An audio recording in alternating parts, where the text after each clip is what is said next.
चलो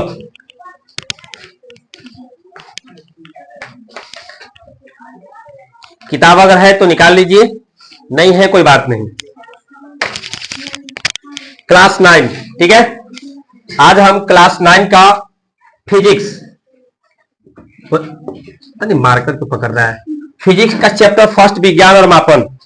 अगर बात करें विज्ञान का तो इंग्लिश इसका होता है साइंस, और अगर बात करें मापन का तो इसका इंग्लिश होता है मेजरमेंट। तो आज हम आपको पढ़ाने वाले हैं साइंस और मेजरमेंट, ठीक है। तो चलो देखो, जो घर पे बैठ के वीडियो देख रहे हैं वो देखिए, अच्छी बात है। अब अदरवाइज आप क्लास नहीं आए हैं तो ठीक है, लेकिन ध्यान रहे अगर आप अभी तक इस पे नया आए हैं तो सब्सक्राइब कर दीजिए, आत्मा पवित्र हो जाएगा, ठीक है। जिंदगी सुखमय बीतेगा, सब चीज सही रहेगा। आपको पता है कि नया साल आने वाला है, तो नया साल में आपको बराबर मात्रा में वीडियो मिलेगा। उसके लिए आपको जरूरी है कि इसको सब्सक्राइब करके रख लीजिए, ठीक है। एकदम जिंदगी सुखमय बीतेगी अगर आप इस चैनल पे आए गए हैं तो। चलिए शुरू करते हैं आज के हम लोग टॉपिक को, ठीक है। जो पढ़ाने वाले हैं साइंस का पहला चैप्टर क्लास 9 का विज्ञान और मापन। शांति से हर एक टॉपिक को सुनिएगा, ठीक है, सब समझ में आएगा क्लास में ही। सबसे पहले पढ़ना है हमको विज्ञान और मापन। तो आपको पता होना चाहिए कि विज्ञान कहते किसको है। ये विज्ञान आज आप नया नहीं पढ़ रहे हैं, साइंस आज आप नया नहीं पढ़ रहे हैं, बहुत दिन पढ़ चुके हैं। लेकिन क्या किसी को पता है कि साइंस किसे कहते हैं? साइंस का डिफिनेशन पता है? देखो, एक नंबर से कहे तो किताब में भी लिखा है और मैं भी बता रहा हूं। किताब में लिखा है कि सावधानी पूर्वक और क्रमबद्ध तरीके से किए गए प्रयोगों और परीक्षणों द्वारा प्राप्त ज्ञान को ही विज्ञान कहते हैं। सावधानी पूर्वक का मतलब समझिएगा। देखिए, कोई भी अगर आपको जानकारी प्राप्त करनी हो, एक्सपेरिमेंट करना हो या किसी भी चीज के बारे में जानना हो तो सावधानी बहुत जरूरी है, अदरवाइज हड़बड़ में सब गड़बड़ होता है। उसके बाद आता है क्रमबद्ध तरीके से। क्रमबद्ध बोले तो किसी भी चीज को करने का तरीका होता है, स्टेप बाय स्टेप होता है। ऐसा नहीं जैसे आप अगर चाय बनाना है आपको अगर घर पे, तो ऐसा थोड़ा ना होता है कि गैस चालू किया उसपे पानी डाल दिए, पहले उस पर आप कुछ केतली रखिएगा, उसके बाद दूध डालिएगा। मतलब क्रमबद्ध तरीका होता है कि ऐसे ऐसे चीनी फिर चपाती डाला जाता है। ऐसा थोड़ा ना होता है कि पहले स्लाइड बार दिए, उसके बाद उस पर केतली रख दिए, आप पहले चपाती डाल दिए, ऐसे चाय नहीं बनेगा। तो कोई भी चीज बनाना हो या कोई भी चीज आपको जानकारी प्राप्त करना हो, उसके लिए आपको सबसे पहले क्रमबद्ध तरीका पता होना चाहिए और सावधानी बहुत जरूरी है।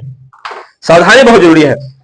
तो विज्ञान हम उसे ही कहते हैं कि अगर आपको किसी चीज के बारे में जानना हो तो सावधानी पूर्वक उसके बारे में जानिए, क्रमबद्ध तरीका से स्टेप बाय स्टेप उसके बारे में प्रोसेस को कीजिए, और उसके बाद जो उससे आपको रिजल्ट मिलेगा और जो ज्ञान आपको मिलेगा वही विज्ञान कहलाता है। जैसे ये मार्कर है, आपको अगर इस मार्कर के बारे में जानना हो तो आप सबसे पहले सावधानी बरतेंगे। बोलेंगे सर इसके लिए सावधानी क्या बरतनी है? बरतनी है सर, अगर आप इसको ओपन कर दिए ऐसे उलबुर उलबुर कीजिएगा, सट व्हाइट रहता, उग जाएगा, काम खत्म।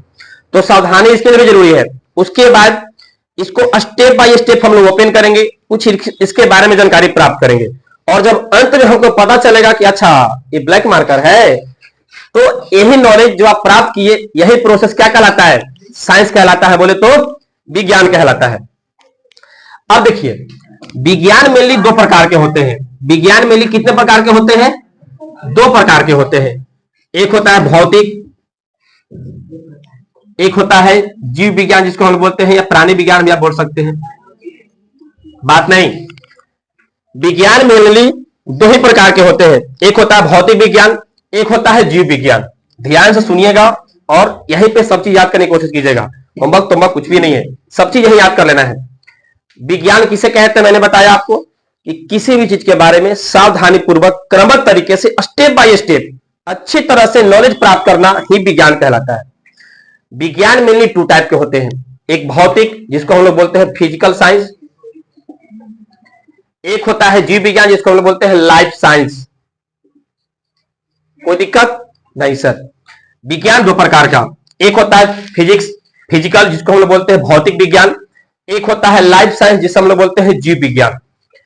अब कहेंगे कि फिजिकल साइंस भी दो प्रकार का, कहें तो जो भौतिक है मेरा, ये भी दो टाइप का होता है। भौतिक भी दो टाइप का होता है, जिसमें से एक आता है भौतिकी, हिंदी में बोलते हैं भौतिकी और इंग्लिश में बोलते हैं फिजिक्स। क्या बोलते हैं? फिजिक्स। एक होता है रसायन शास्त्र, जिसको हिंदी में बोलते हैं रसायन शास्त्र, लेकिन इंग्लिश में क्या बोलते हैं हम लोग? केमिस्ट्री। कोई दिक्कत नहीं सर। मैंने बोला कि विज्ञान दो प्रकार का, एक भौतिक जिसको हम लोग बोलते हैं फिजिकल साइंस, एक होता है जीव विज्ञान जिसे हम लोग बोलते हैं लाइफ साइंस। भौतिक भी दो प्रकार का, एक भौतिकी जिसको हम लोग बोलते हैं फिजिक्स, एक रसायन शास्त्र जिसे हम लोग बोलते हैं केमिस्ट्री। अब जीव विज्ञान भी दो प्रकार का, जीव विज्ञान भी दो प्रकार का होता है, जिसमें से एक होता है बोटैनी और एक होता है बायोलॉजी। मतलब कहें तो विज्ञान का तो दो बेटा होता ही है, एक फिजिकल साइंस और एक लाइफ साइंस। इसके भी दो बेटे होते हैं और इसके भी दो बेटे होते हैं। जो फिजिकल साइंस के दो बेटे होते हैं उनमें एक का नाम है भौतिकी, जिसको फिजिक्स बोलते हैं और हम सब यही पढ़ रहे हैं, और उसके बाद रसायन शास्त्र जिसे हम लोग केमिस्ट्री बोलते हैं। जीव विज्ञान जिसे हम लोग बोलते हैं लाइफ साइंस, इसके भी दो बेटे होते हैं, एक का नाम होता है बोटैनी जिसे हिंदी में बोला जाता है वनस्पति शास्त्र। अभी हम बताएंगे कि हम लोग इसमें क्या पढ़ते हैं। बोटैनी जिसे हम लोग बोलते हैं वनस्पति शास्त्र, और एक होता है इसका बेटा जिसका नाम होता है बायोलॉजी जिसे हम लोग बोलते हैं जीव विज्ञान। उम्मीद कर रहे होंगे आपको समझ में आ रहा होगा, अगर दिक्कत हो तो बोलिएगा, रिपीट कर देंगे हम, ठीक है। बोटैनी को क्या बोलते हैं? वनस्पति शास्त्र, और बायोलॉजी को क्या बोलते हैं? जीव विज्ञान, याद रहे। अब हम सर भौतिक में क्या पढ़ते हैं सर, जीव विज्ञान में क्या पढ़ते हैं, तो थोड़ा सुनिएगा। भौतिक में आपको सारी निर्जीव चीजों के बारे में पढ़ना होगा, और जीव विज्ञान में आप पढ़ेंगे सारी सजीव चीजों के बारे में। याद रहे, हम लोग नॉन लिविंग थिंग के बारे में साइंस के किस टॉपिक में पढ़ेंगे? तो भौतिक में पढ़ेंगे। कोई दिक्कत नहीं सर। अगर सजीव के बारे में पढ़ना हो, जैसे इस धरती पे बहुत सारी चीज निर्जीव भी है, बहुत सारी चीज सजीव भी है, तो निर्जीव के बारे में जिसमें आप अध्ययन कीजिएगा वो किस टॉपिक में अध्ययन कीजिएगा? फिजिक्स में कीजिएगा, बोले तो भौतिक में कीजिएगा, फिजिकल साइंस में। और अगर सजीव के बारे में अध्ययन कीजिएगा तो आप लाइफ साइंस, बोले तो जीव विज्ञान में अध्ययन कीजिएगा। कोई दिक्कत नहीं सर। अब भौतिक भी का भी जब दो प्रकार होता है तो कुछ इसका भी मतलब होगा ना, मतलब है। जैसे अगर आप किसी निर्जीव चीज के बाहरी संरचना, बनावट या गुण के बारे में अध्ययन कर रहे हैं, जैसे हम इसको निर्जीव का तो अध्ययन करेंगे ही, लेकिन कोई बाहरी संरचना या गुण, कोई वस्तु है, जैसे मार्कर है, निर्जीव है बेचारा, इसके बारे में अगर आप बाहरी संरचना, जैसे दिखने में उजला भी है, काला भी है, चलता काला है, दिखने में लंबा छोटा सा है बेचारा, इसका एक कैप भी है, ये सारी जानकारी जो आप प्राप्त किए ये बाहरी संरचना गुण को बताता है। और ये सारी चीज हम किस में पढ़ेंगे? भौतिकी में पढ़ेंगे, बोले तो फिजिक्स में पढ़ेंगे, ठीक है। लेकिन इसके अंदरूनी गुण के बारे में अगर आपको पढ़ना हो, कहे तो इसके अंदर जो इंक है वो किस केमिकल का बना है, ये जो मार्कर बना है इसमें कौन सा प्लास्टिक का यूज किया गया है, अणु, परमाणु, इलेक्ट्रॉन, ये सारी चीजों की जानकारी जो पढ़ेंगे आप वो किसे पढ़ेंगे? केमिस्ट्री में पढ़ेंगे। बोले तो अंदर की जितनी जानकारी प्राप्त आपको करना होगा वह किससे पढ़िएगा? केमिस्ट्री में, वो भी निर्जीव का, सजीव का नहीं, ध्यान रहे, सजीव तो हम इधर पढ़ते हैं। अब अगर बोटैनी क्या होता है, तो सजीव दो प्रकार के होते हैं सर। एक हम लोग भी सजीव हैं जो अच्छा खासा बोलचाल लेते हैं, एक पेड़ पौधे भी होते हैं सर जिसके ऊपर हम लोग डिपेंड रहते हैं। तो यदि आप पेड़ पौधे के बारे में अध्ययन करना चाहते हैं तो वो अध्ययन आप करेंगे सर बोटैनी में। किसमें करेंगे? बोटैनी, बोले तो वनस्पति शास्त्र में। लेकिन आप अगर मेरे बारे में जानना चाहते हैं, आप अपने शरीर के बारे में जानना चाहते हैं, कोई कीड़े मकोड़े जीव जंतु के बारे में जानना चाहते हैं, तो वो पढ़ेंगे आप बायोलॉजी में, बोले तो जीव विज्ञान में। कोई दिक्कत नहीं। मतलब कहें तो हम लोग इसमें पादप जगत के बारे में पढ़ते हैं और बायोलॉजी में हम लोग जंतु जगत के बारे में पढ़ते हैं। समझ में आ रहा है? एक बार रिपीट करते हैं, सारी चीजें ही याद होनी चाहिए। मैं मानता हूं क्लास थोड़ा लंबा होगा, कोई बात नहीं, आप सब खा पी के आए होंगे। विज्ञान और मापन, मैंने बोला विज्ञान किसे कहते हैं, तो किसी भी चीज के बारे में जानकारी प्राप्त करने के लिए सावधानी पूर्वक क्रमबद्ध तरीका से जो अध्ययन किया जाता है, जो जानकारी प्राप्त होता है, वही विज्ञान कहलाता है। विज्ञान में दो प्रकार का, एक भौतिक, एक जीव विज्ञान। भौतिक को इंग्लिश में बोलते हैं फिजिकल साइंस, जीव विज्ञान को इंग्लिश में बोलते हैं लाइफ साइंस। भौतिक विज्ञान भी दो प्रकार का होता है, जिसमें से एक का नाम होता है भौतिकी जिसको हम लोग फिजिक्स बोलते हैं, और दूसरा का नाम होता है रसायन शास्त्र जिसे हम लोग केमिस्ट्री बोलते हैं। कोई दिक्कत? अब जो भौतिक होता है इसमें हम लोग निर्जीव चीजों के बारे में अध्ययन करते हैं, और जो जीव विज्ञान होता है लाइफ साइंस, इसमें हम लोग सजीव चीजों के बारे में अध्ययन करता है। निर्जीव का भी अगर बाहरी स्ट्रक्चर के बारे में जानना हो तो वो लोग हम लोग फिजिक्स में पढ़ेंगे, और अगर निर्जीव चीज के बारे में अंदरूनी गुण के बारे में जानना हो तो हम लोग केमिस्ट्री में पढ़ेंगे, ठीक है। अब सजीव की बारी आई। सजीव में भी दो प्रकार का सजीव होता है, एक पादप जगत, एक जंतु जगत। तो पादप जगत का अध्ययन जो होता है ना, वो जीव विज्ञान के बोटैनिक चैप्टर में हम लोग करते हैं, और सजीव जंतु जगत के बारे में अध्ययन करना हो तो हम लोग बायोलॉजी में करते हैं। कोई दिक्कत नहीं सर। आप जब 9th क्लास में भी है, आप 10th में जाइएगा या फिर 9th का जब अगला चैप्टर में आप जाइएगा तो आपको सुनने को मिलेगा कि फादर ऑफ साइंस किसे कहा जाता है, विज्ञान का पिता किसे कहा जाता है। तो कहीं ना कहीं एक गैलीलियो को जाना जाता है, लेकिन अब आइंस्टीन को भी कह दिया जाता है, कुछ लोग कह देते हैं आइंस्टीन को भी। लेकिन बात माने तो आगे चलकर जो विज्ञान की पूरी तरह से पहले जानकारी हम लोग को जो दिए थे वह गैलीलियो महाशय ने दिया था हमें, ठीक है। लेकिन अब आप गूगल सर्च कीजिएगा तो आइंस्टीन नहीं बता सकता है, न्यूटन नहीं बता सकता है। लेकिन फिजिक्स जो भौतिक है, इसका पिता किसको कहा जाता है? न्यूटन। याद रहे, ये जो इसका पिता है, देखिए ऐसा तो नहीं कहना चाहिए, इसके पिता दो हो गए हैं, ठीक है। एक प्राचीन पिता, मतलब कहे तो प्राचीन भौतिक का पिता, या पहले जो थे वो सबसे पहले कौन थे भौतिक के पिता? न्यूटन थे। लेकिन अगर हम आधुनिक की बात करें, मॉडर्नेशन बात, अभी मॉडर्न की बात करें हम, तो बोला जाता है आइंस्टीन। किसको बोला जाता है? आइंस्टीन। याद रहे, तो भौतिक का पिता, भौतिक का प्राचीन पिता न्यूटन, और भौतिक का आधुनिक पिता किसे कहते हैं? आइंस्टीन को कहते हैं। और भौतिकी, ये तो भौतिक का मैंने बताया ना, भौतिकी फिजिक्स का पिता किसे कहा जाता है? तो फिजिक्स का ही पिता हम लोग आइंस्टीन को ही कहते हैं या न्यूटन को ही कहते हैं, ठीक है। और रासायनिक शास्त्र का किसे कहेंगे सर? फिजिक्स का तो हम लोग न्यूटन कह दिए, इसको तो हम लोग न्यूटन कहते हैं कि फिजिक्स का पिता मेरा न्यूटन है। लेकिन केमिस्ट्री का कौन है सर? लेबोजियर। कौन है? लेबोजियर, एंटोनी लेबोजियर इसको बोला जाता है। याद रहे, आवाज को गौर से सुनिएगा, ठीक है। लेबोजियर एक किसका पिता है? केमिस्ट्री का पिता है, याद रहे। अब इधर बोटैनी, बोटैनी का पिता किसको कहते हैं? थियोफ्रेस्ट। किसको कहते हैं? थियोफ्रेस्ट। थियोफ्रेस्ट को हम लोग वनस्पति शास्त्र का पिता कहते हैं, और बायोलॉजी का पिता हम लोग कहते हैं सर अरस्तु को। किसको कहते हैं? अरस्तु को कहते हैं। और इसी को हम लोग जीव विज्ञान का भी पिता कहते हैं।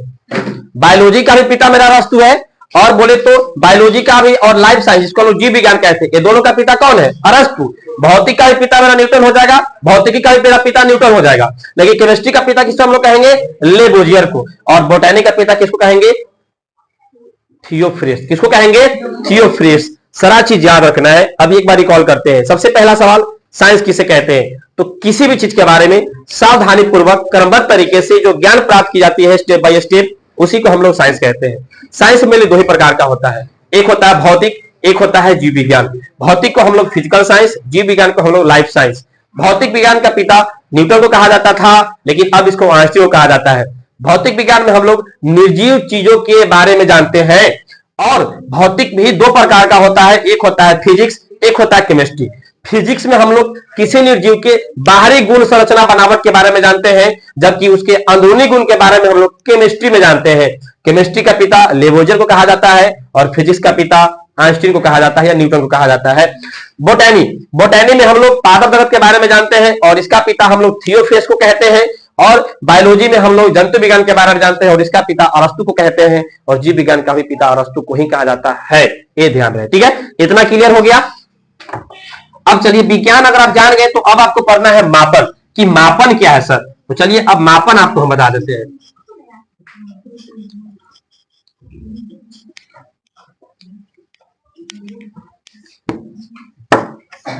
मापन देखिए, आप सोच कर देखिए, जैसे पहले के जमाना था तो उस समय आदमी कह देता था कि तो लंबाई कितना होता है, हमारा 5 हाथ। ऐसा थोड़ा होता है। कोई कहता कि वहां से कितना दूर है, तो 10 डेग। ऐसा थोड़ा होता है। पहले के लोगों के पास किसी प्रकार का यूनिट नहीं था, इसीलिए कुछ लोग पैर से ही अपनी जमीन को माप लेते थे, कोई लोग बीता से ही अपनी जमीन को माप लेते थे, कुछ किसी वस्तु को माप लेते थे। लेकिन मेरा बीता का लंबाई कुछ और है, कोई और आकर मापेगा, लंबाई उसका कुछ और होगा। तो कहीं ना कहीं ये गलत था, और लोगों के पास दूसरा सुविधा नहीं होने के कारण इसी का लोग यूज करते थे। लेकिन दिन प्रतिदिन दिन बदलता गया, लोग बदलते गए, एक से एक महारथी धरती पे आते गए, और हमारी व्यवस्थाएं बदलती गई, और उसी में से एक नाम आया मापन। तो विज्ञान कहीं ना कहीं मापन पे है। आप ही बताइए, अगर मुझे किसी जल के बारे में निरीक्षण करना हो, परीक्षण करना हो, तो क्या पूरा समुद्र को लेकर अपने पास चले जाइएगा? नहीं ना, कुछ मात्रा में लाइएगा, उसको जल को किसी लोटा में लाइएगा, किसी बर्तन में लाइएगा, तो कुछ माप के लाइएगा। यहाँ मेरे पास 1 लीटर जल है, इसका हम परीक्षण करने वाले हैं, 1 लीटर में कितना क्या निकला, क्या नहीं निकला, ये सारी चीजें मापन पे ही डिपेंड है। तो विज्ञान कहीं ना कहीं मापन पर आधारित है। विज्ञान पढ़ रहे हो और मापन ना हो, ये संभव ही नहीं। जैसे एग्जांपल समझिएगा, जैसे हम आपको बोले कि ये मान लीजिए बोर्ड है, ठीक है, ये बोर्ड है जिसका मान लीजिए 8 मीटर लंबाई है। 8 मीटर क्या है? लंबाई है, हमने लिख दिया 8 मीटर लंबाई है। तो कहीं ना कहीं इसमें दो चीज यूज हुआ है बाबू, देखो क्या, एक हुआ है 8, एक हुआ है एम। एम जो है मेरा वो मात्रक है, क्या है? मात्रक। बोले तो मेरा ये यूनिट है, मात्रक है। और जो मेरा 8 है ना, ये कोई संख्यात्मक मान है, नंबरल कोई नंबर है, या इसी को बोला जाता है इंग्लिश में, हिंदी में परिमाण, ठीक है, मैग्नीट्यूड। ठीक है, तो मैं किसी भी चीज को नापना हो, मापना हो, इसी को मापन कहते हैं। और साइंस में बहुत जरूरी चीज है। साइंस पूरी तरह से डिपेंड किसके ऊपर होता है? मापन के ऊपर डिपेंड होता है। कहे तो विज्ञान मापन पर आधारित है। किसी भी राशि को मापने के लिए जिस वस्तु का, जिस मेथड का यूज किया जाता है, उसी को हम लोग मात्रक कहते हैं। क्या कहते हैं? मात्रक। जैसे इस बोर्ड को नापने के लिए हम फीता का यूज करेंगे, ये स्केल का यूज करेंगे, तो वही मेरा क्या हो जाएगा? मात्रक हो जाएगा, जो उसमें चीज लिखा रहेगा कि हाँ ये 8 मीटर का हुआ। तो इसमें भी दो प्रकार होते हैं, मात्रक में भी दो चीज होते हैं। एक होता है यूनिट, जो हमने बताया इसको, और एक होता है नंबरल मान, जिसको हम लोग परिमाण बोलते हैं। तो 8 मीटर में क्या क्या आपको दिख रहा है? एक मीटर अलग दिख रहा है मुझे, और एक 8 मुझे परिमाण अलग दिख रहा है। ठीक है, अब आइए आगे देखते हैं हम सब। अब राशि, राशि क्या होता है? भौतिक राशि। भौतिक राशि क्या होता है, इसको आप लोग देखिएगा थोड़ा। अगला चीज आपको पढ़ना है सर, भौतिक राशि। भौतिक राशि, देखिए भौतिक राशि को छोड़िए, आप किसी वस्तु को समझिए। मैं भौतिक राशि को कहूं तो वस्तु कह सकता हूं? नहीं, नहीं, क्योंकि भौतिक राशि देखो क्या इसमें लिखा है, भौतिकी के नियमों को जिन पदों में व्यक्त किया जाता है उसे भौतिक राशि कहते हैं। जैसे ये बोर्ड है, ये बोर्ड को मैंने मापा और मैं बोला कि ये 8 मीटर लंबा है, तो इसकी लंबाई को मैंने किस में डिनोट किया? लंबाई में डिनोट किया ना। इस चीज को जब मापने के बाद मैंने उसको क्या में बताया? लंबाई में बताया, तो वही मेरा लंबाई क्या हो गया? भौतिक राशि हो गया। ठीक है, क्या हो गया? लंबाई। मैं बोला 10:58, ये मैं समय बताया ना आपको, तो ये मेरा राशि क्या हो गया? समय। क्योंकि मैंने आपको जो बताया घंटा मिनट, ये किस चीज को डिनोट कर रहा है? समय को डिनोट कर रहा है। मैंने आपको बताया सर जी, इस बोर्ड का मेजरिंग बताया, मापन करके बताया, वो मेरा बोर्ड का जो मापन बताया वो क्या को डिनोट कर रहा है? बोर्ड की लंबाई को डिनोट कर रहा है। तो भौतिक राशि किसे कहते हैं? तो किसी भी जिन पदों को व्यक्त करने के लिए आप जिस राशि का यूज करते हैं, जिन पद का यूज करते हैं, वही मेरा भौतिक राशि कहलाता है। भौतिकी के नियमों को जिन पदों में व्यक्त किया जाता है उसे भौतिक राशि। अब मान लीजिए मार्कर है सर, इसका वजन को आप तौलिएगा ना, तो वजन को तौल के आप क्या बोलिएगा? 50 ग्राम के है, तो किलोग्राम बताए ना उसको, ग्राम बताए ना उसको। तो मेरा भौतिक राशि कोई है सर, उसको आप जिसमें डिनोट कर रहे हैं वही कहलाता है भौतिकी राशि। ठीक है, तो आपसे कोई पूछेगा कि भौतिक राशि का कुछ एग्जाम्पल बताइए, तो लंबाई, समय, द्रव्यमान, ताप। अपना शरीर का टेम्परेचर तो हम बता सकते हैं कि मेरा शरीर का टेम्परेचर 37 डिग्री सेल्सियस है। आप बोलेगा कोची में भाई, तो टेम्परेचर तापमान है, तो तापमान मेरा शरीर को बताया ना। तो भौतिक राशि को व्यक्त करने के लिए जिस राशि का यूज किया जाता है उसी को हम लोग क्या कहते हैं? भौतिक राशि। या कहें तो फिजिक्स में जो भी चीज हम पढ़ते हैं या जितने चीजों का हम परीक्षण करते हैं, उन सबको पता करने के लिए जिस चीज को यूज किया जाता है और उसको जिस चीज में व्यक्त किया जाता है वही कहलाता है भौतिकी राशि। भौतिक राशि दो प्रकार के होते हैं सर, एक होते हैं आधारी राशि। भौतिक राशि कितने प्रकार के होंगे? एक आधारी राशि होंगे और एक होते हैं सर जी व्युत्पन्न राशि। गौर से सुनिएगा, ये सारा सवाल देखिएगा, अपना किताब पलट के आगे पूछेगा, इसीलिए अभी सारा का सवाल याद होना चाहिए जवाब आपको। जैसे ही आप इसका प्रश्न में जाइएगा आपको इधर दिखेगा, पूछेगा इधर, देखिए यहाँ पे पूछा है कि विज्ञान क्या है, आधारी राशि किसे कहते हैं, भौतिक राशि कितने प्रकार के होते हैं, तो सबका सवाल का जवाब अभी याद होना चाहिए। ठीक है, तो मैं बोला आपको कि भौतिक राशि किसे कहते हैं, तो भौतिकी के नियमों को जिन पदों में व्यक्त किया जाता है उसे भौतिक राशि कहते हैं, जिसमें से लंबाई, द्रव्यमान, समय, ये सब भौतिक राशि है। भौतिक राशि दो प्रकार का, कितने प्रकार के? दो प्रकार के, एक का नाम आधारी राशि, एक का नाम व्युत्पन्न राशि। अब थोड़ा गौर से सुनिएगा, समझिएगा। देखिए आधारी राशि फ्री होता है, फ्रीडम, इंडिपेंडेंट होता है, कहे तो स्वतंत्र होता है, इसको किसी से कोई मतलब नहीं होता है। लेकिन जो व्युत्पन्न राशि होता है ये अपनी राशि को बताने के लिए आधारी राशि पे डिपेंड होता है। जैसे मैंने बताया लंबाई, तो लंबाई बताइए, मैंने इसको क्या बताया? लंबाई को मैंने मीटर में बताया या मैंने लंबाई को बताया, तो लंबाई का किसी के ऊपर डिपेंड है नहीं। हम यहां से एक फीता लेंगे, यहां तक नाप देंगे, बता देंगे भाई इतना मीटर का लंबा है। लेकिन अगर इस बोर्ड का हमको क्षेत्रफल बताना हो तो तब तो लंबाई चौड़ाई दोनों निकालना पड़ेगा ना, और वहां पे कहीं ना कहीं जो चौड़ाई है वो लंबाई पे डिपेंड है, क्योंकि लंबाई नहीं आएगा खाली चौड़ाई निकालिएगा तो फिर एरिया नहीं निकलेगा, नहीं ना। तो कहीं ना कहीं जो व्युत्पन्न राशि होता है वह आधारी राशि पे डिपेंड होता है, लेकिन जो आधारी राशि होता है वह पूरी तरह से क्या होता है, स्वतंत्र होता है। तब पूछेगा कि आधारी राशि किसे कहते हैं, तो बताना है कि वैसी राशि जो स्वतंत्र होती है, किसी के ऊपर निर्भर नहीं होता है, उससे हम लोग आधारी राशि कहते हैं। एग्जाम्पल में कहें तो लंबाई, द्रव्यमान, ये सारी चीजें, ठीक है।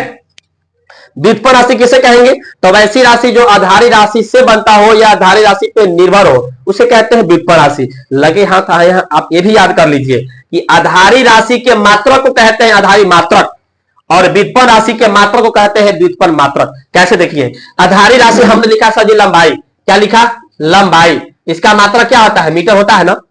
तो लंबाई मेरा है आधारी राशि, लेकिन आधारी राशि का जो मात्रक होगा उसको बोलेगा आधारी मात्रक। सवाल दो तरीका से पूछेगा, आधारी राशि किसे कहते हैं, आधारी मात्रक किसे कहते हैं। यही बताना है कि वैसी राशि जो स्वतंत्र होती है, वो किसी के ऊपर निर्भर नहीं होता है, उसे आधारी राशि कहते हैं। अगर सवाल पूछेगा आधारी मात्रक किसे कहते हैं, तो आधारी राशि को जिन पदों में व्यक्त किया जाता है उसे आधारी मात्रक कहते हैं, खत्म। अब मेरे पास किलोग्राम आ गया सर, समय आ गया, तो समय का यूनिट क्या होता है, सेकेंड होता है ना, तो हमने सेकंड में डिनोट किया। तो ये मेरा आधारी राशि नहीं, आधारी मात्रक है। आधारी मात्रक क्यों है, क्योंकि ये आधारी राशि का मात्रक है। लेकिन आपसे कोई पूछ देता सर जी एरिया, तो ये एरिया जो है आपका व्युत्पन्न राशि है, लेकिन इसका मात्रक क्या होगा, तो मीटर स्क्वायर। पढ़े है ना आप। यहां पे बोल दिया सर जी आयतन, तो ये आयतन आपका व्युत्पन्न राशि है, इसका मात्रक क्या होगा, तो मीटर क्यूब। बोलिए कोई दिक्कत, तो याद रखें नेक्स्ट पेज में ही दिया है सर, इस चीज को ध्यान रखें, क्योंकि बार बार नहीं इसको पढ़ना है, एक बार बढ़िया से पढ़ना है। आधारी राशि स्वतंत्र होते हैं, व्युत्पन्न राशि आधारी राशि पे डिपेंड होते हैं। आधारी राशि का एग्जांपल पूछेगा, समय, ताप, पदार्थ का परिमाण भी हो सकता है, और उसके बाद लंबाई, ये सब। और उसके बाद व्युत्पन्न राशि पूछेगा, तो व्युत्पन्न राशि का एग्जांपल आयतन हो गया, क्षेत्रफल हो गया, बल हो गया, दाब हो गया, और आगे हम लोग अभी और पढ़ेंगे, ठीक है। आधारी राशि के मात्रक को आधारी मात्रक कहते हैं, और व्युत्पन्न राशि के मात्रक को व्युत्पन्न मात्रक कहते हैं। इतना आपको ध्यान रखना है। अब आगे सर पढ़ना है कुछ और। जैसे मैं आपको पहले ही बताया कि पहले के जमाने में लोग किसी भी चीज को मापने के लिए अपनी मापन विधि का उपयोग करते थे, लेकिन दिन बदलता गया, एक से एक विधियां आती गई, और जितने भी विधि हैं उन सबके विधि को कह दिया गया सर जी मात्रकों की पद्धति, सिस्टम ऑफ यूनिट। क्या कह दिया गया, सिस्टम ऑफ यूनिट। जैसे इसमें दिया गया है कि सिस्टम ऑफ यूनिट अभी 3 है, लेकिन टोटल 4 हो गए सर, वो ऐसा यूनिट हो गया, ठीक है। तो आपको कोई पूछेगा कि टोटल कितने सिस्टम ऑफ यूनिट है, तो वह 3 है, जिसमें से पहला का नाम एफपीएस, दूसरा का नाम सीजीएस, और तीसरा का नाम एमकेएस, याद रखिए, ठीक है। जैसे आपको कोई बोलेगा जो मापन पद्धति है वह कितने प्रकार के हैं, मापन पद्धति कितने प्रकार के हैं सर, 3 प्रकार के हैं, जिसमें से पहला कौन है, एफपीएस। पहला कौन है, एफपीएस। एफ से याद रखें कौन सी होता है, फुट, क्या होता है, फुट। पी से क्या होता है, पाउंड, क्या होता है, पाउंड। एस से क्या होता है, सेकंड, क्या होता है, सेकंड, याद रखें। जैसे इसमें क्या है सर, फुट क्या को मापता है, पाउंड क्या को मापता है, सेकंड। सबसे पहला मापन विधि, कोई मापन पद्धति में कोई अगर आया था तो वह आया था एफपीएस। कौन आया था, एफपीएस। एफ जो कि होता है पाउंड, एफ जो होता है फुट, जो कि लंबाई को डिनोट करता है। तो आपसे पूछेगा कि एफपीएस पद्धति में in the unit system of FPS the unit of length equal foot. मतलब कहें तो एफपीएस पद्धति में लंबाई को किसमें मापा जाता था, फुट में मापा जाता था, और द्रव्यमान को किसमें मापा जाता था, पाउंड में मापा जाता था, और समय को किसमें मापा जाता था, सेकंड में मापा जाता था। पूछेगा सवाल ऑब्जेक्टिव में घुमाकर पूछेगा कि एफपीएस पद्धति में लंबाई को किसमें मापा जाता था, फुट में, और द्रव्यमान को किसमें मापा जाता था, पाउंड में, और समय को किसमें मापा जाता था, सेकंड में, याद रखें। उसके बाद कुछ लोग आए और इसको गलत ठहरा दिए, बोले कि ठीक नहीं है, बदला आ जाए। बदल के क्या ला दिया गया सर, दूसरा नंबर पे सीजीएस। क्या ला दिया गया, सीजीएस। अब बोला कि भाई इसमें जो एस का मतलब होगा ना वो भी सेकंड होगा, इसमें जो ग्राम का मतलब होगा, जी का मतलब होगा वह ग्राम होगा, और इसमें जो सी का मतलब होगा वह सेंटीमीटर होगा। अब क्या होगा, एफपीएस पत्ती में हम लोग लंबाई को फुट में मापते थे, लेकिन सीजीएस पत्ती में लंबाई को हम लोग किस में मापेंगे? सेंटीमीटर में मापेंगे। एफपीएस पद्धति में हम लोग द्रव्यमान को पाउंड में मापते थे, लेकिन सीजीएस पद्धति में हम लोग द्रव्यमान को किस में मापेंगे? ग्राम में मापेंगे। एफपीएस पद्धति में हम लोग समय को सेकंड में मापते थे, जबकि मतलब यहां पर भी हम लोग समय को किस में मापेंगे? सेकंड में मापेंगे। इसको भी कुछ दिन के बाद लोगों ने गलत ठहरा दिया और बोला कि भाई मेरे एक नया आया है जो प्रचलित है बाजार में और उसका नाम है MKS। कोई दिक्कत नहीं सर, यहां पे जो लंबाई को मापा गया M से उसको मीटर बोल दिया गया, और K से बोल दिया गया किलोग्राम, और S से बोल दिया गया सेकेंड।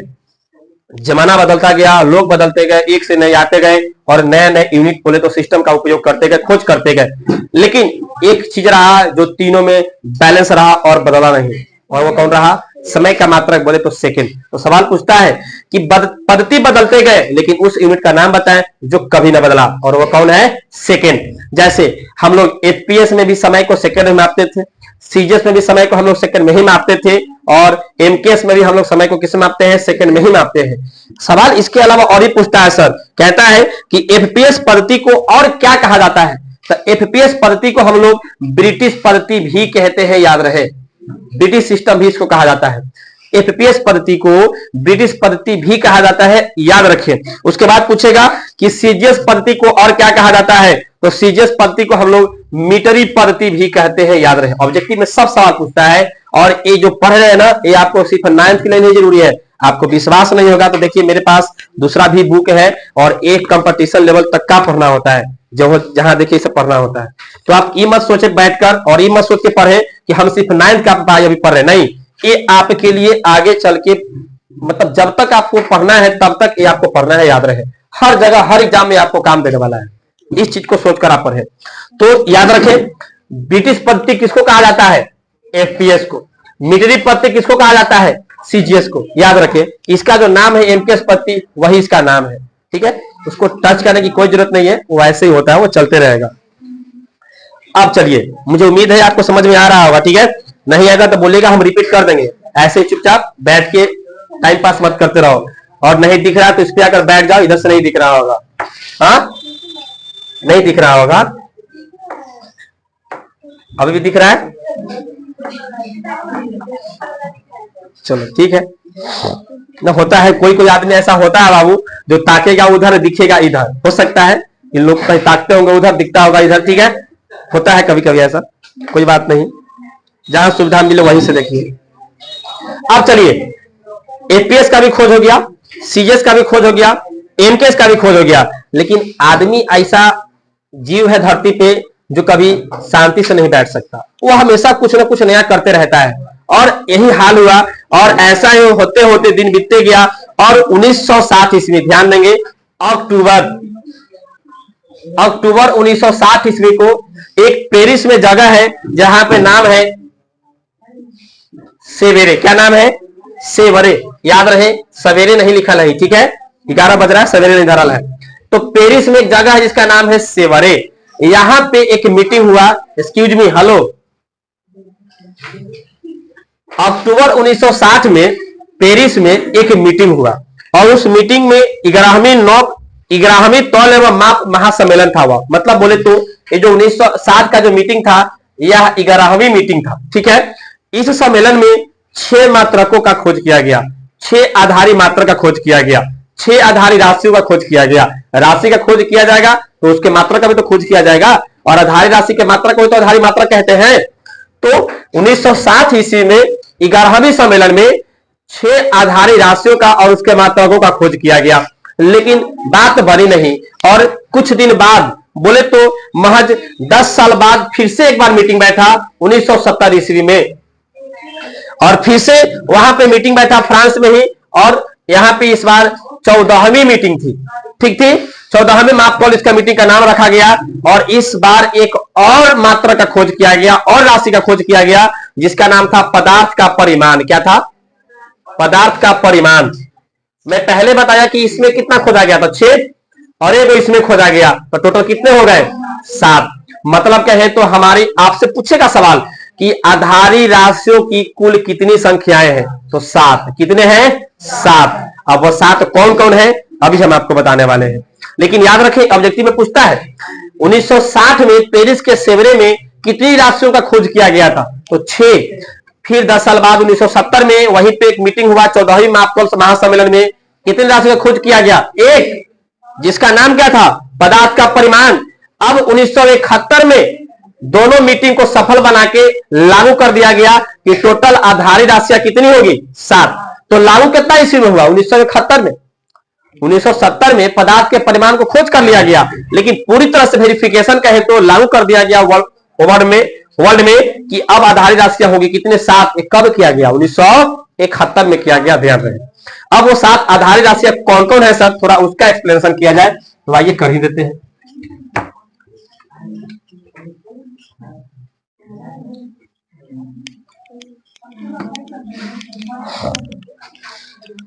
देखिए आधारित राशियां 7 कौन कौन है, इस चीज पे ध्यान देंगे हम सब। सबसे पहले 7 आधारित राशि ध्यान देंगे। पहला है लंबाई, दूसरा है द्रव्यमान,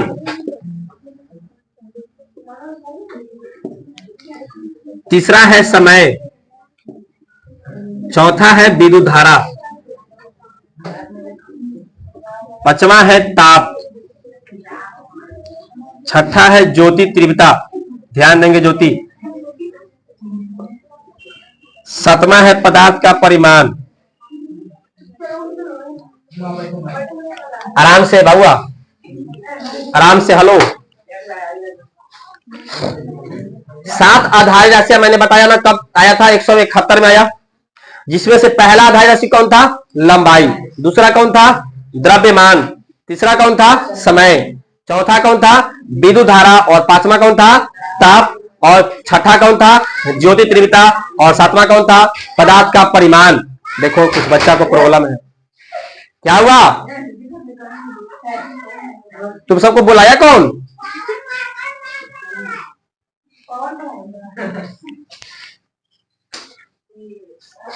ठीक है, अब देखिए ये आधारित राशियां हैं। क्या है? आधारित राशियां हैं, इसके मात्रक भी तो होंगे। तो बताइए लंबाई का मात्रक क्या होता है? मीटर। सबसे मेन बात याद रखें, जो यहाँ पे लिखा जा रहा है उस चीज पे ही फोकस करें। मैं यहाँ पे स्मॉल m लिखा हूं, इसका मतलब कतई नहीं कि आप ऐसे लिख देंगे बड़ा M, वो गलत हो जाएगा, याद रहे। ठीक है, मैं बोला द्रव्यमान, द्रव्यमान का मात्रक क्या होगा? kg, याद रहे। स्मॉल k स्मॉल g, ये भी ध्यान रहे। अभी मैं आगे बताने वाला हूं नियम। समय का मात्रक सेकेंड, विद्युत धारा का मात्रक एम्पियर। अरे मैं बड़ा ए लिखा हूं। उसके बाद ताप, ताप का मात्रक क्या होता है? केल्विन। और बड़ा के यहां लिखते हैं, याद रहे। ज्योति तीव्रता का मात्रक क्या होता है? छोटी CD, क्या होता है? CD, याद रहे। और पदार्थ के परिमाण का मात्रक क्या होता है? MOL, मोल, जिसको पढ़ा जाता है। अभी याद कर लीजिए सर इसी वक्त। बोलिए लंबाई का मात्रक मीटर M, द्रव्यमान का मात्रक, समय का मात्रक, विद्युत धारा का मात्रक एम्पियर। बुक को ना देखें, ठीक है। ताप का मात्रक केल्विन और विद्युत धारा का मात्रक एम्पियर। ज्योति तीव्रता का मात्रक कैंडेला, और कैंडेला को लिखते किसे हम लोग?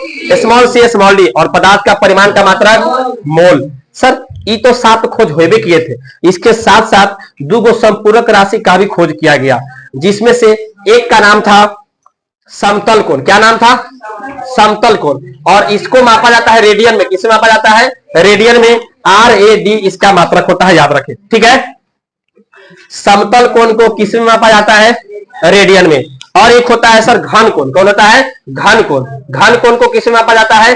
अष्ट रेडियन में। SR से इसको डिनोट किया जाता है, याद रहे। मैं सब स्मॉल लिख रहा हूं, ये ध्यान रखना है, नहीं तो गलत हो जाएगा सब आपका। समतल कोण को किस में मापते हैं? रेडियन। घन कोण को किस में मापते हैं? अष्ट रेडियन। अब समझ गए होंगे आधारित राशियां 7 के बारे में, और 2 जो और व्युत्पन्न राशि का संपूरक राशि था उसके बारे में। तो थोड़ा बेसिक जानते हैं कि सर मात्रक को हम लोग लिखते कैसे हैं, ताकि आपसे गलतियां ना हो कभी आगे चलकर, ठीक है।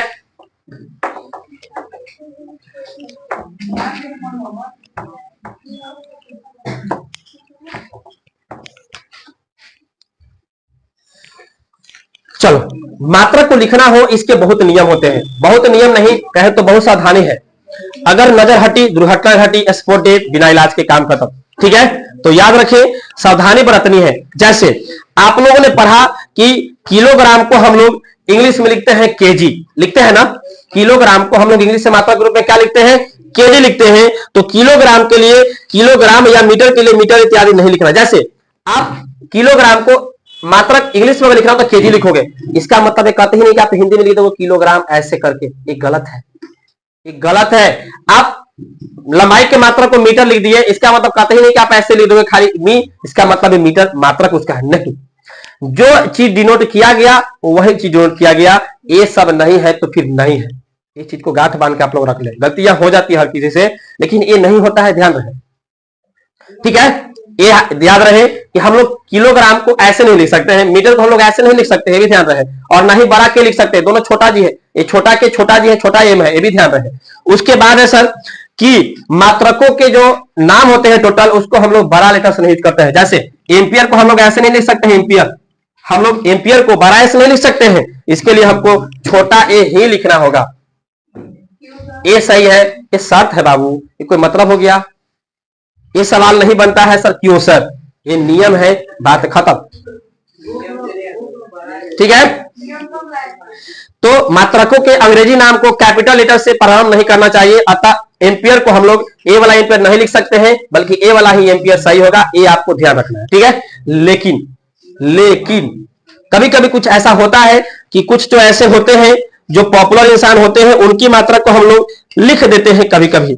जैसे न्यूटन साहब हो गए, तो न्यूटन साहब का जो मात्रक होता है उसको हम लोग लिख सकते हैं, लेकिन ध्यान रहे नहीं लिख सकते हैं। देखिए, एम्पियर को जब पूरा लिखना हो तो आप बड़ा लेटर से नहीं लिख सकते हो, लेकिन इसका अगर हमको सिर्फ सिंबल लिखना हो जैसे एम्पियर, तो हम इसका बड़ा लिखेंगे।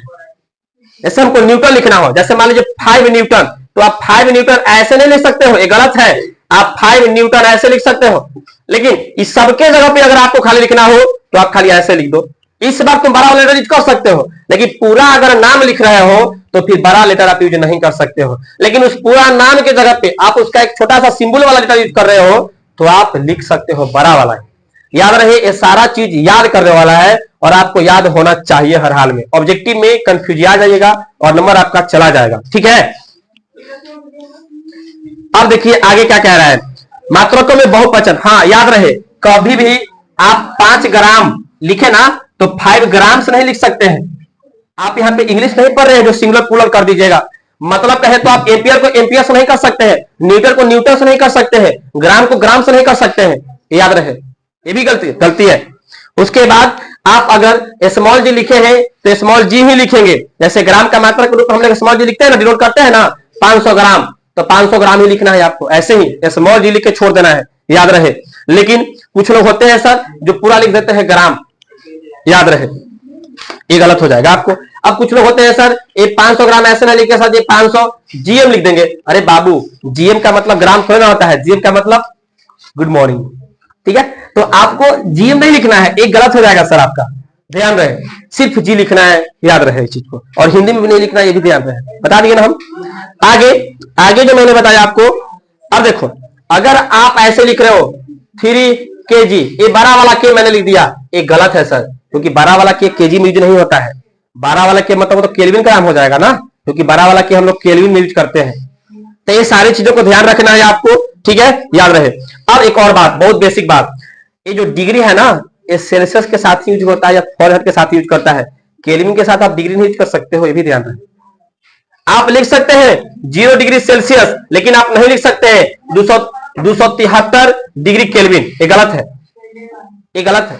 आप खाली लिखेंगे 273 केल्विन, बस। समझ में आया कुछ? ये बहुत इंपॉर्टेंट चीज है जो आपको याद रखना है, नहीं तो गलतियां हो जाती है हर किसी से।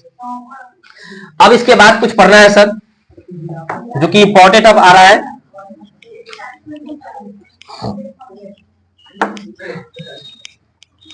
एक बार हम लोग जितना पढ़े उसको थोड़ा रिकॉल कर लेते हैं, तब हम लोग आगे बढ़ते हैं, ठीक है। अरे तो पता चलेगा आगे आगे पढ़ते जा रहे, पीछे पीछे गुम होता जा रहा है, जो कि सही बात नहीं है, ठीक है। तो 2 मिनट में हम लोग पूरा रिकॉल कर लेते हैं। इसका पानी क्या, पानी को भी आदमी नहीं छोड़ रहा है। चलो रिकॉल करते हैं हम सब एक बार। सबसे पहले हमने आपको बताया कि साइंस किसे कहते हैं, विज्ञान किसे कहते हैं, और उसमें मैंने आपको बताया कि किसी भी चीज के बारे में सावधानी पूर्वक क्रमबद्ध तरीके से प्राप्त किया गया ज्ञान परीक्षण के बाद रिजल्ट जो आता है, उसी चीज को हम लोग, उसी अध्ययन को हम लोग क्या कहते हैं, विज्ञान कहते हैं, साइंस कहते हैं। साइंस मेनली दो प्रकार के होते हैं, एक भौतिक जिसको हम लोग फिजिकल बोलते हैं साइंस, एक जीव विज्ञान जिसे हम लोग लाइफ साइंस बोलते हैं। भौतिक विज्ञान भी दो प्रकार का होता है। उससे पहले जाने कि भौतिक विज्ञान में हम लोग निर्जीव चीज के बारे में जानते हैं, और जो जंतु विज्ञान आती है, जीव विज्ञान होता है, उससे हम लोग सजीव चीज के बारे में जानते हैं। भौतिक विज्ञान के पिता न्यूटन को कहा जाता था, आइंस्टीन को भी कहा जाता है। जीव विज्ञान का पिता अरस्तु को कहा जाता था, और इनको अभी भी कहा जाता है। ठीक है, विज्ञान का पिता के रूप में हम लोग गैलीलियो को जानते थे, शायद जानते भी हैं। ठीक है, अब आगे भौतिक भी दो प्रकार का होता है, जिसमें से एक का नाम है भौतिकी, जिसको हम लोग फिजिक्स कहते हैं, अभी हम लोग पढ़ भी रहे हैं, और एक का नाम है केमिस्ट्री, जिसे हम लोग केमिस्ट्री रसायन शास्त्र कहते हैं। ठीक है, तो फिजिक्स में हम लोग पढ़ते हैं किसी निर्जीव वस्तु के बाहरी संरचना गुण के बारे में, और कोई निर्जीव वस्तु के अंदरूनी गुण संरचना के बारे में जानना हो तो हम लोग पढ़ते हैं, वो किसमें पढ़ते हैं, केमिस्ट्री में। मिस्टर रोहित साइलेंट, पॉपुलर हो जाएगा वो बिना मतलब के। ठीक है, ठीक है, चुप रहो।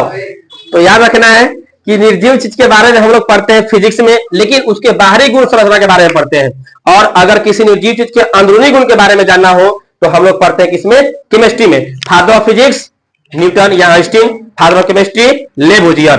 और अगर आपको पादप जगत के बारे में पढ़ना हो तो हम लोग पढ़ते हैं बोटैनी में, जो कि टाइप है बायोलॉजी लाइफ साइंस का, और एक होता है बायोलॉजी, जिसको हम लोग किसी सजीव जीव जंतु के बारे में पढ़ते हैं, हम अपने बारे में पढ़ सकते हैं वहां पे। ठीक है, उसके बाद मैंने आपको बताया मापन क्या होता है। तो विज्ञान मापन पर आधारित होता है, और किसी वस्तु को या किसी भौतिक राशि को मापने के लिए जिस चीज का हम लोग उपयोग करते हैं उसी को मापन का मेथड कहा जाता है। इसमें दो चीज होते हैं, एक परिमाण होते हैं जिसे हम लोग संख्यात्मक मान भी कहते हैं। अगर मैं 5 केजी लिखूं तो उसमें से मेरा जो 5 होगा वह परिमाण होगा, और जो मेरा केजी होगा वह मेरा इकाई होगा, बोले तो मात्रक होगा। ठीक है, अब उसके बाद में आपको भौतिक राशि क्या होता है। तो मैंने आपको बताया कि किसी भी भौतिक के बारे में पढ़ने के लिए, जानने के लिए जिन जिन चीजों का हम लोग यूज करते हैं उसको भौतिक राशि कहते हैं। और वो राशि दो प्रकार का होता है, एक होता है आधारी राशि, एक होता है व्युत्पन्न राशि। आधारी राशि स्वतंत्र होता है, जैसे लंबाई, द्रव्यमान, ताप हो गया। अभी हम लोग पता ज्योति तीव्रता पढ़े, हम लोग अभी पढ़े ना, ये सारी चीजें आधारी राशि हो गई, क्योंकि यह किसी के ऊपर निर्भर नहीं है। एक होता है व्युत्पन्न राशि, जो कि आधारी राशि के ऊपर डिपेंड होता है, जैसे क्षेत्रफल, आयतन, ठीक है, बल, कार्य, ऊर्जा, चाल, ये सब के सब हो गया क्या, व्युत्पन्न राशि।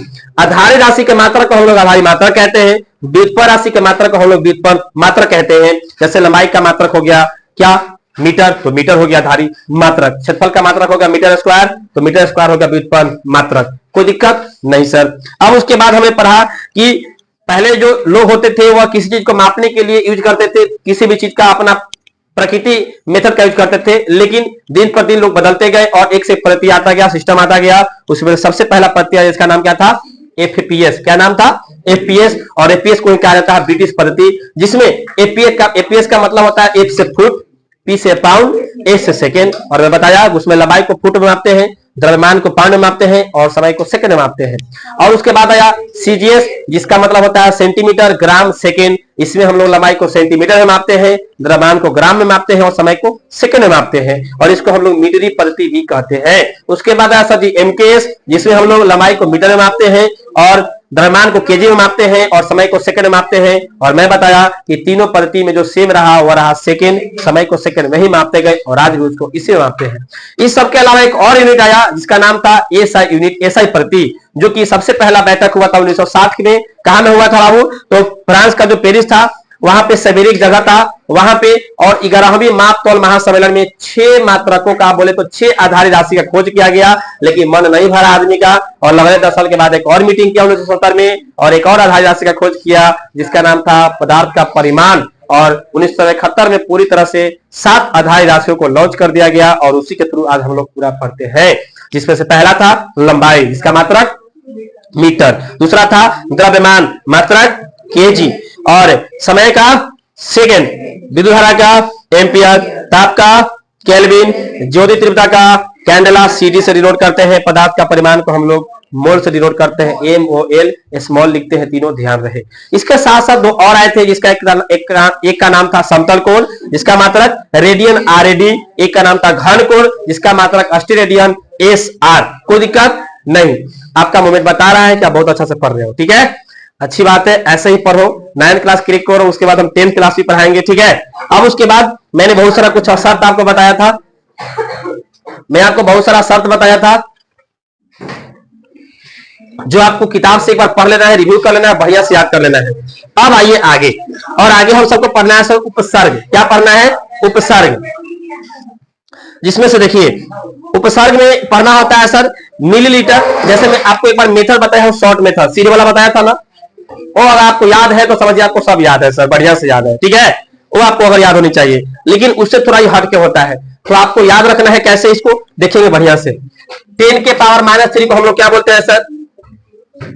मिली, mm, मिलीलीटर जिसको बोलते हैं। 10 के पावर -6 को क्या बोलते हैं सर? माइक्रो। उसके बाद 10 के पावर -9 को बोलते हैं सर जी नैनो। 10 के पावर -12 को बोलते हैं सर जी पीको। 10 के पावर -15 को बोलते हैं सर जी फेमटो, फेको नहीं, फेमटो। और 10 के पावर -18 को बोलते हैं सर जी एटो। ये याद रखना है आपको, बहुत इंपॉर्टेंट है। माइनस में होता है, याद रखना है ऐसे। 10 के पावर -3 मिली, 10 के पावर -6 माइक्रो, 10 के पावर -9 नैनो, 10 के पावर -12 पीको, 10 के पावर -15 फेमटो, 10 के पावर -18 एटो।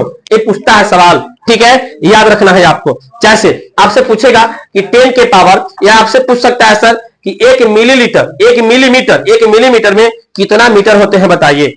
तो देखो तो ये 1 मिलीमीटर है। अब आपको मिलीलीटर यहां ना पता है, ये मिलीलीटर है ना, तो क्या फर्क पड़ता है? मिलीलीटर जिसको मिलीमीटर, जब सब जगह लीटर को डिनोट करेगा तो लीटर को डिनोट करेगा, अगर यहाँ पे मीटर कर देंगे तो मीटर। याद कीजिए वो वाला मैथ जब हम बताए थे आपको, बताया था ना वहां पे कि अगर लीटर को बताना हो तो सब में लीटर कर देंगे। अगर मान लीजिए किसी लंबाई को अगर माप रहा है तो मीटर को डिनोट करेगा, किसी आयतन को माप रहा है, द्रव्यमान चीज को माप रहा है, लिक्विड को माप रहा है, तो लीटर में डिनोट करेगा। तो यही याद रखना है।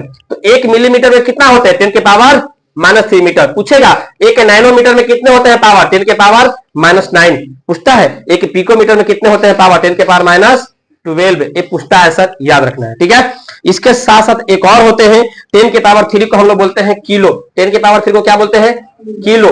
10 के पावर 6 को क्या बोलते हैं सर जी? मेगा। क्या बोलते हैं?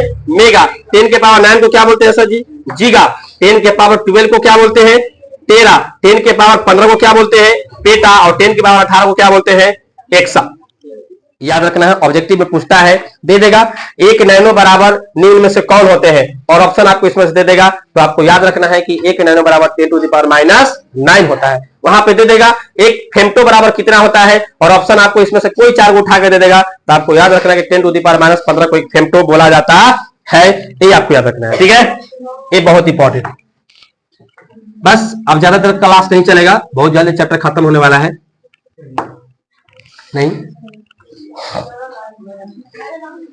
ठीक है, अब आगे देखिएगा। देखो, अगर साउंड प्रॉब्लम या फिर क्वालिटी प्रॉब्लम या फिर कुछ ज्यादा हमें स्पीड पढ़ा रहे हैं तो राय जरूर दीजिएगा, बताइएगा। ठीक है, उसमें सुधार करेंगे अगला वीडियो में हम। ठीक है, क्योंकि मैं यूट्यूब पर उतना पढ़ाता नहीं हूं, लेकिन आप लोग यूट्यूब पे है इसीलिए हम यूट्यूब पे आ गए हैं। ठीक है, क्योंकि ये लोग मोबाइल चलाते हैं थोड़ा बहुत, इसीलिए जो लोग नहीं आए होंगे वो देख लेंगे। ठीक है, तो अगर क्वालिटी प्रॉब्लम, साउंड का गलत लग रहा है, या फिर ब्राइटनेस दिख रहा है, या फिर हम अगर काले दिख रहे हैं, तो बताना है आपको वहां पे। ठीक है, कि सब थोड़ा फ्रेश होकर आया कीजिएगा। ठीक है, तो मैं उसको सुधार कर लूंगा। ठीक है, तो कमेंट में जैसा भी तुमको लग रहा है, अगर खराब लग रहा है तो भी लिखो सर वेरी बैड, अगर सही लग रहा है फिर भी लिखो सर सो स्वीट, बहुत बढ़िया, सुपर सर। तो लिखना जरूरी है। ठीक है, बिना अगर अटेंडेंस बनाए चले गए तो समझूंगा कि आप यहाँ आए नहीं और देखे नहीं। तो जो लोग भी जाएंगे उस पर लिखेंगे अच्छा क्लास था सर, बढ़िया था सर, थोड़ा सा आप स्लो पढ़ाइएगा सर, साउंड क्वालिटी बढ़िया था सर, बीच में पानी पी लीजिए सर, थक जाते होंगे सर। ये सब सजेशन आपको दे देना है कमेंट में। ठीक है, ताकि हम अगला बार में सुधार कर सके। अब देखो आगे पढ़ना है सर क्षेत्रफल। क्षेत्रफल, ठीक है, और सबसे बड़ी बात, इसे शेयर कर दीजिएगा हर जगह। और मैं अगर वीडियो देख रहे हो अभी तक सब्सक्राइब अगर नहीं किया हो ना, तो फिर समझो कि आदमी की गिनती होता ही नहीं आप लोगों का। ठीक है, तो आराम से उसको सब्सक्राइब करो, नया साल बढ़िया गुजरेगा, मुझे पूरा विश्वास है। ठीक है, तो अगर चाहते हो कि जिंदगी में शांति रहे, सुखमय रहे, हर चीज सही से चले, तो कमेंट भी बता दो, कर दो, और सब्सक्राइब भी करना बहुत जरूरी है। अब तो भाई बहुत दिक्कत होगा आगे चल के लाइफ में। ठीक है, तो चश्मा सब पहने हैं तो उसको उतार के देखिए, नहीं तो आंख खराब हो जाएगा। ठीक है, एरिया, एरिया का मतलब क्या होता है? क्षेत्रफल। और क्षेत्रफल को हम लोग किसे मापते हैं सर? लंबाई गुने चौड़ाई। अब बताइए लंबाई का ही मात्रक तो मीटर ही होगा ना, चौड़ाई का ही मात्रक मीटर ही होगा, क्योंकि अभी तक से तो लंबाई है ना। और जब मीटर को मीटर से गुना करेंगे तो क्या हो जाएगा सर, मीटर स्क्वायर। तो हम बोलेंगे कि एरिया का मेरा मात्रक क्या हो जाएगा, मीटर स्क्वायर। अब आयतन, जब हम लोग वॉल्यूम निकालते हैं, किसी चीज का आयतन निकालते हैं, तो वहां पे लंबाई, चौड़ाई, ऊंचाई 3 चीज आता है सर। लेकिन तीनों को हम किसे मापेंगे सर, मीटर में मापेंगे। लंबाई को ही मीटर में मापेंगे, चौड़ाई को ही मीटर में मापेंगे, और ऊंचाई को भी मीटर में मापेंगे। और जब तीनों को गुना करेंगे तो लिखेंगे m के पावर 3। और कोई पूछेगा कि वॉल्यूम का मात्रा क्या होगा, तो m के पावर 3 बोले तो mq। समझ में आ रहा है। अब एक याद रखिएगा आप लोग, घनत्व बराबर क्या होता है, घनत्व बराबर द्रव्यमान बटा में आयतन। इंग्लिश से बोले तो डेंसिटी बराबर वॉल्यूम, अति डेंसिटी बराबर मास बटा वॉल्यूम। ठीक है, याद रखें डेंसिटी बराबर क्या होता है, मास बटा में वॉल्यूम, द्रव्यमान बटा में आयतन। अब इधर देखो, अभी मैं तुमको क्या बताया था कि द्रव्यमान का मात्रक क्या होता है, केजी, आयतन का मात्रक क्या होता है, मीटर क्यूब। तो फिर घनत्व का मात्रक क्या हो जाएगा, केजी पर मीटर क्यूब। नहीं लिख सकते हैं सर, नहीं लिख सकते हैं। घनत्व बराबर होता है द्रव्यमान बटा आयतन। द्रव्यमान का मात्रक अभी आप पढ़े थे आधारित राशि में कि केजी होता है। आयतन का मात्रक अभी आपने निकाला मीटर क्यूब होता है। तो घनत्व के मात्रक आप नहीं बता सकते कि केजी पर मीटर क्यूब होता है। अब इसको लिखने के बहुत तरीका होते हैं, जैसे जैसे आप थोड़ा टैलेंटेड बनेंगे आपको डाउट क्लियर हो जाएगा। केजी बटा में मीटर क्यूब को हम ऐसे भी लिख सकते हैं, ये भी है मेरा वही चीज, या तो हम इसको ऐसे भी लिख सकते हैं केजी पर मीटर क्यूब। ये तीनों एक ही चीज है, याद रखें। तो ये क्या होगा, घनत्व का मात्रक। कोई पूछेगा आपसे घनत्व का मात्रक क्या होता है, तो केजी पर मीटर क्यूब। लिखने का तरीका तीनों है सर। नहीं रहने दीजिए। अब उसके बाद होता है सर जी दाब बराबर। आप लोग पढ़े होंगे दाब बराबर क्या होता है, 8 क्लास में 7 क्लास से पढ़े होंगे। फोर्स बराबर होता है बल बटा में क्षेत्रफल, फोर्स बाय एरिया, पढ़े है ना। दाब बराबर बल बटा में क्षेत्रफल। अब आप बोलिए बल का मात्रक क्या होता है, न्यूटन। बल का मात्रक न्यूटन। अब तो पूरा नाम नहीं लिखे हैं, इसलिए तो हम बड़का एन लिखे हैं। अगर पूरा नाम लिखते तो हम एन छोटा लिखते वहां पे। तो बल का मात्रक होता है न्यूटन। आज क्षेत्रफल का मात्रक क्या होता है सर, मीटर स्क्वायर। तो आपसे कोई पूछेगा कि दाब का मात्रक क्या होगा, तो न्यूटन बटा में मीटर स्क्वायर बोलिएगा, नहीं। इसको बोलना है ऐसे, न्यूटन पर मीटर स्क्वायर, या तो न्यूटन, ये दोनों तीनों वही है सर। अगर आप बीच में ऑब्लिक ऐसे दे दिए तो पावर माइनस नहीं होगा, अगर ये ऑब्लिक नहीं है तो पावर माइनस होगा। ये ध्यान है माइनस। अरे भाई मेरे, आप मैथ पढ़े हो ना, तो मैथ नहीं पढ़े हो, एन के पावर एन को हम नहीं लिखते ऐसे, पढ़े हो ना, तो वही चीज बात तो है। आप अगर यहाँ माइनस दे दिए मतलब बटा में है, अगर ये बटा वाला साइन दे दिए तो फिर माइनस कहला। समझ रहे मेरी बात को। तो बल का मात्रक क्या होगा, न्यूटन पर मीटर स्क्वायर। दाब का मात्रक क्या होगा, सॉरी दाब का मात्रक क्या होगा, न्यूटन पर मीटर स्क्वायर। घनत्व का मात्रक क्या होगा, केजी पर मीटर क्यूब। वॉल्यूम का मात्रक क्या होगा, मीटर क्यूब। और एरिया का मात्रक क्या होगा, मीटर स्क्वायर। अब आइए, अब एक बहुत इंपॉर्टेंट चीज पढ़ना है। ये सारा सवाल ऑब्जेक्टिव लेवल का है, और ये सब सवाल फंस जाता है सर जब बच्चे नहीं बढ़िया से पढ़े होते हैं। पता है देगा, जैसे आप एग्जाम में बैठिएगा ना तो आपको ऐसे देगा, देखिए कैसे देगा, दे देगा कि निम्न में से कौन दाब का मात्रक है, और आपको वहां ऑप्शन दे देगा सर न्यूटन मीटर स्क्वायर, पहला ऑप्शन। दूसरा दे देगा न्यूटन पर मीटर स्क्वायर, तीसरा दे देगा न्यूटन मीटर, या दे देगा इनमें से कोई नहीं। अब आप देखिएगा फटाक से मार दीजिएगा सर न्यूटन मीटर स्क्वायर, ना माइनस देखे ना प्लस देखे, इसी मार के चल दिए, गलत गलत। ज्यादा अगर दिमाग वाला होगा क्वेश्चन सेटर तो ऐसे दे देगा सर ऑप्शन न्यूटन पर मीटर स्क्वायर, और डी में ऑप्शन दे देगा बोथ बी एंड सी। तो बोलिए दोनों तो एक ही चीज है ना। तो इस चीज को बहुत ध्यान से रखना है, और ये मत सोचिए आप कि बस आप 2-4 को पढ़ लिए तो आप इतना पूरा पढ़ लिए, नहीं सर। ऐसे ऐसे मात्रक देखिए सर जी बहुत पढ़ने होते हैं, बहुत पढ़ने होते हैं सर। ठीक है, तो ये आपको टॉपिक वाइज पढ़ना पड़ेगा। अगर ऐसे याद कीजिएगा तो फिर रट्टा मार दीजिएगा। जैसे अगर आप दाब पढ़िएगा ना, जब आप दाब का चैप्टर पढ़िएगा तो दाब का मात्रक वहां याद कर लीजिएगा।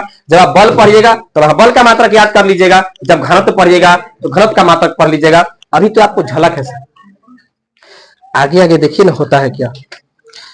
अब चलिए एक पढ़ना है सर एटमॉस्फेरिक प्रेशर, वायुमंडलीय दाब, जो कि बहुत अच्छा है सर। देखिए याद रहे, हम सबको पता है कि हम सब वायुमंडल के नीचे हैं, हमारे चारों तरफ एटमॉस्फेयर है ना। तो याद रखें वायुमंडल में वायु होते हैं, सबको पता है। अरे वायुमंडल में वायु है तब तो उसका नाम वायुमंडल है। The air of layer is called atmosphere.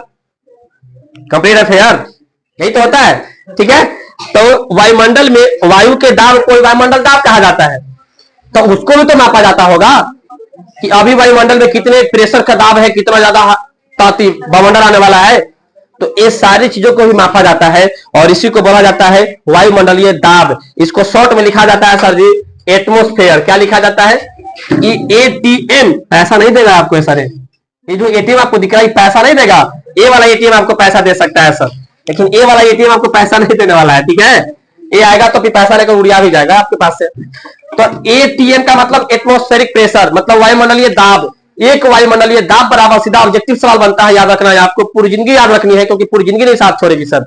एक वायुमंडलीय दाब बराबर क्या होता है?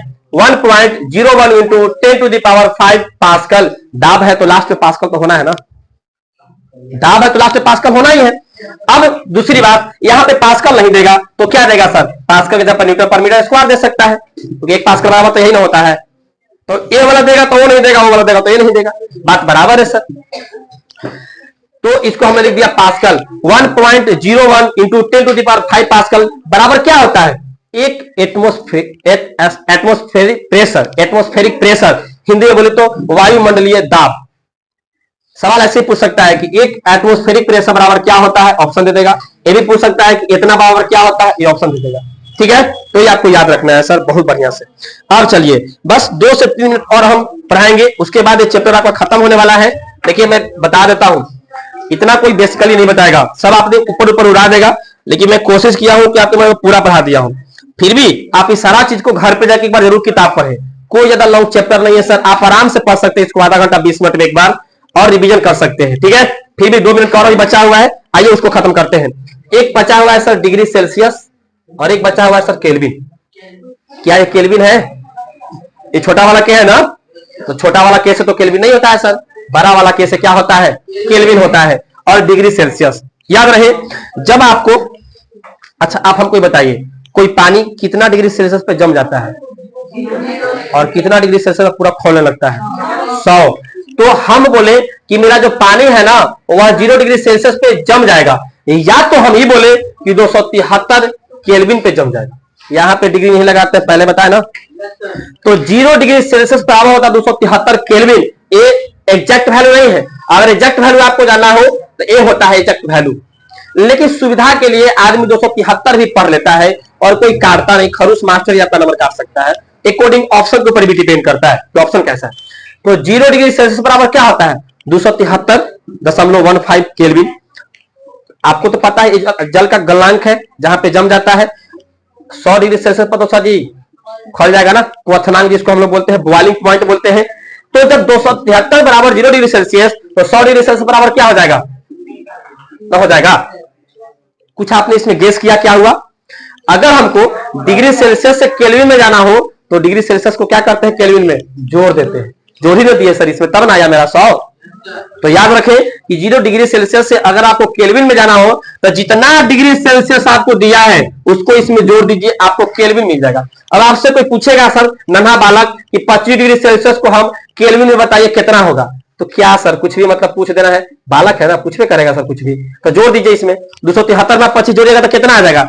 298 और क्या लिखेंगे? केल्विन। लेकिन कोई तेज तरह लड़का जो बच्चा देखने में है लेकिन पूछ दिया सर जी उल्टा सवाल, वह बोला कि बाबू मेरे बताओ कि 300 केल्विन में कितना डिग्री सेल्सियस होगा। तो आप बताइए सर, आप अगर डिग्री सेल्सियस से केल्विन में जाने के लिए जोड़ते हैं तो क्या केल्विन से डिग्री सेल्सियस में घटाने में शर्म आएगा? घटा देंगे हम उसमें से। क्या घटाएंगे सर हम? क्या घटाएंगे हम? आप बताइए। 300 केल्विन है ना, 300 केल्विन है, ओरिजिनल केल्विन कितना होता है? 273। तो हम इसमें से 273 को घटा देंगे सर। आज जब घटाएंगे तो मेरा कितना आ जाएगा? 100 डिग्री सेल्सियस। और इसी के बराबर देखो तो यहाँ आया था ना, क्या सॉरी, हाँ तो घटा दीजिए सर जो आपको घटाना। जैसे मान लो यहाँ पे अगर 373 रहता तो घटा दे तो 100 आता ना, तो मेरा क्या हो गया? तो आपको बस यही याद रखना है कि अगर डिग्री सेल्सियस से हमको केल्विन में जाना है तो क्या करेंगे? उसको 273 में जोड़ देंगे। लेकिन अगर हमको केल्विन से डिग्री सेल्सियस में आना है तो उसमें का जो मान दिया रहेगा उसमें से 273 घटा देंगे। बस यही याद आपको रखना है। बस फर्स्ट चैप्टर में बोले तो इतना ही बेसिक पढ़ना था जो मैं आपको पढ़ा दिया, ठीक है। शायद 1 सवा घंटा समय ले लिया, 1.5 घंटा समय ले लिया आपको, कोई बात नहीं है। 1 घंटा, 1 ही घंटा में हो गया, कोई बात नहीं है। आप वीडियो को घर पे अगर देखिएगा एक बार जाकर और तो 1.5 स्पीड करके देख लीजिएगा, ठीक है, या फिर 1.25 स्पीड पे आप देख सकते हैं अगर हम स्लो पढ़ाए होंगे तब। अदरवाइज आप चुपचाप इसी पे देख लेंगे या फिर किताब को पढ़ लेंगे, ठीक है। मुझे कोई ज्यादा व्यू से मतलब नहीं है, बस आपको नॉलेज गेन होना चाहिए। अब इसका बच गया सर ऑब्जेक्टिव सवाल, जो 5 मिनट में हम लोग खत्म कर लेते हैं सुनकर। अभी रोक दिए क्या? नहीं। चलिए पहला सवाल है सर, बताइएगा बिना किताब में आंसर देखे। पहला सवाल, मापन मुख्य रूप से एक प्रक्रिया है, क्या चीज का? गणना का, कि तुलना करने का, कि बदलने की, कि अंतर स्पष्ट करने की? तुलना करने की सर। हम लोग मापन करते तो तुलना ही तो करते हैं। जैसे मान लीजिए इस मार्कर और इस मार्कर के बारे में अगर हम मापन करना है, कुछ जानकारी प्राप्त करना तो तुलना में करेंगे, कंपेयर में करेंगे, कौन मार्कर कितना ज्यादा वजन का है, कितना बढ़िया है, क्या है, ये तो तुलना ही बना। तो कंपेयर करने के लिए हम लोग मापन का यूज करते हैं। दूसरा सवाल, किसी राशि के परिमाण के पूर्व वितरण के लिए आवश्यक क्या है सर? मात्रक संख्यांक की मात्रक संख्यांक? दोनों। दोनों मैं बताया था कि मापन में दोनों होता है, एक परिमाण भी होता है और एक संख्यांक भी होता है, याद रहे। एसआई मात्रक में कितने आधारी मात्रक हैं? एसआई मात्रक में कितने आधारी मात्रक है? 7। कितने हैं? 7, जो मैं आपको बता चुका हूं ऑलरेडी। इनमें कौन आधारी राशि नहीं है? द्रव्यमान, समय, वेग, विद्युत धारा। क्या मैं अभी तक वेग का डिस्कस किया कभी? तो वेग मेरा इसमें आधारी राशि नहीं है, तो फिर कौन राशि है? आधारी राशि नहीं है वेग, तो फिर कौन राशि है? उत्पन्न राशि है, क्योंकि राशि तो 2 ही होता है ना, एक आधारी एक व्युत्पन्न। उसके बाद है 1 kg बराबर क्या होता है? बच्चा को पता है सर कि 1000 ग्राम होता है, ठीक है। अब इसका ऑब्जेक्टिव हो गया, क्वेश्चन आंसर है जो आपको बन जाना चाहिए, ठीक है। तो वीडियो अच्छा लगा हो तो शेयर कर दीजिए, हर जगह भेज दीजिए सबके पास, जो इंसान देखा हुआ है फिर भी उसके पास भेजिए ताकि वो फिर से देखे, ठीक है। और चलिए अब इस वीडियो के टाइम पे खत्म करते हैं। अगर वीडियो अच्छा लगा तो कमेंट में बताइएगा कि सर दूसरा लेसन का भी इसका वीडियो डालिएगा, मैं डालने की कोशिश करूंगा, ठीक है। अब उसके बाद मैं केमिस्ट्री पढ़ाऊंगा जिसका मैं वीडियो डाल दूंगा, ठीक है। तो चलिए आज के लिए इतना ही, मिलते हैं नेक्स्ट क्लास में, तब तक के लिए bye bye, take care, thanks for watching this video.